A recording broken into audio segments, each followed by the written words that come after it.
সেটা হলো দেশের সর্বক্ষেত্রে একটা স্বচ্ছতা নিয়ে আসবে। অনৈতিক যতগুলো কাজ আছে সেগুলো বন্ধ হবে। দেশের সর্বক্ষেত্রে বিচার বিভাগ, আইন বিভাগ থেকে শুরু করে সমস্ত সেক্টরে একটা স্বচ্ছতা আসবে, একটা নৈতিকতা ফিরে আসবে।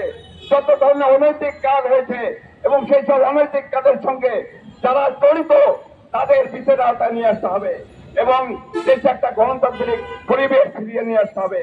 তারপর একটা সুষ্ঠু নির্বাচন হবে। বন্ধুগণ, সেই আলোকেই আমরা অন্তর্বর্তীকালীন সরকারের কাছে আমরা সে আশাবাদ এবং আমরা এখন আশা করি তারা সেটা করবে। কিন্তু আমরা লক্ষ্য করছি এই সরকারের বিভিন্ন জন বিভিন্ন ভাবে ঢুকে গেছেন, যাদের অনেকের সম্বন্ধে আমরা জানি না, এবং তারা ঢুকেই আজকে তাদের বিভিন্ন ধরনের নিজেদের চিন্তা ভাবনা আজকে বাস্তবায়নের চেষ্টা করছে। তো দুই একটি রাজনৈতিক দল তাদেরকে পিছন থেকে তাদেরকে বিভিন্ন ভাবে চেষ্টা করছে তাদের যে এজেন্ডা সেটা বাস্তবায়ন করার জন্য। বন্ধুগণ, আমরা একটা স্বচ্ছতা চাই, আমরা একটা সুষ্ঠু পরিবেশ চাই, আমরা একটা দুর্নীতিমুক্ত পরিবেশ চাই, আমরা দেশের গণমানুষের যে আশা আকাঙ্ক্ষা তাদের যে চাওয়া তার প্রতিফলন চাই। কিন্তু এর বাইরে যদি আজকে কোনো কিছু করা হয় সেটা আমরা মানব না। তাই আজকে বিসিবির কার্ড বাতিল করা কিংবা আজকে শুল্ক আরোপ করা এটাকে আমরা কোনোভাবে মানতে পারি না। তাই আমরা আজকে রাস্তায় নেমেছি। বন্ধুগণ, আমরা ভাবিনি যে এত তাড়াতাড়ি অন্তর্বর্তীকালীন সরকারের বিরুদ্ধে আমাদেরকে কথা বলতে হবে, কিন্তু তাদের কার্যক্রম, তাদের সিদ্ধান্ত আমাদের বাধ্য করেছে রাস্তায় নামতে। তাই আমরা বলছি, আপনারা নিজেদের মধ্যে স্বচ্ছতা নিয়ে আসুন, কোন রকমের এজেন্ডা কোনো কিছু বাস্তবায়নের চেষ্টা করবেন না। আজকে যারা এই আন্দোলনের নিজেদের মাস্টার মাইন্ড ভাবেন তাদের উদ্দেশ্যে বলছি, আপনারা যদি কোনো অনিয়ম করেন আমরা এই দেশের জনগণ আপনাদের ছাড়বে না। ক্ষমতায় ছাড়ার পর আপনারা এই দেশে থাকতে পারবেন না, আপনাদেরকে বিচারের আওতায় নিয়ে যেতে হবে।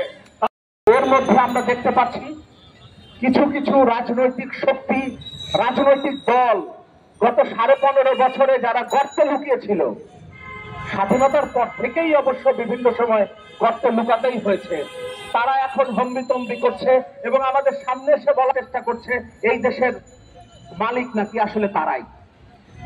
তাদের কাছেও আমাদের একটা স্পষ্ট জবাব, গত 15.5 বছরে কারা লড়াই করেছে আর কারা বিভিন্ন সংগঠনের মধ্যে লুকিয়ে থেকে সে নিজেদেরকে নিরাপদ রেখেছে সেগুলো আমরা জানি, দেশের জনগণ জানে। সুতরাং হঠাৎ করে এসে, হঠাৎ করে গজিয়ে উঠে, হঠাৎ করে শীত নিদ্রা ভেঙে এসে দেশের মালিকানা দাবি করলেই আমরা আমাদের মালিকানা তাদের হাতে ছেড়ে দেব না। সুতরাং সেই লড়াইও আমাদের জারি থাকবে। 15.5 বছর লাগাতার লড়াই হয়েছে, হঠাৎ করে একটা দাবি ভিত্তিক আন্দোলনের উপরে সরকারের পতন হয় নাই।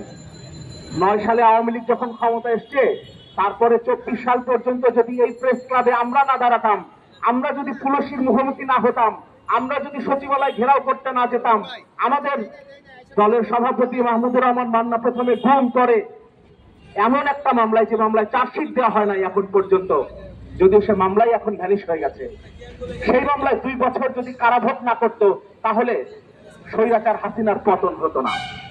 হঠাৎ করে 1.5 মাসে এই সরকারের শেখ হাসিনার স্বৈরাচারী শাসনের অবসান ঘটে নাই। সুতরাং দেশের মালিকানা হঠাৎ করে এসে কেউ দাবি করতে পারে না। আমরা সবাই দেশের মালিক, প্রত্যেকটাই দেশের প্রতিটি মানুষ এই দেশের মালিক। হঠাৎ করে এসে কেউ দেশের মালিকানা দাবি করতে পারবে না। সুতরাং প্রত্যেকের কাছেই আমাদের স্পষ্ট বার্তা, দেশের জনগণের পক্ষে দাঁড়ান, সত্যের পক্ষে দাঁড়ান, দেশের মালিকানা দাবি করতে আসবেন না।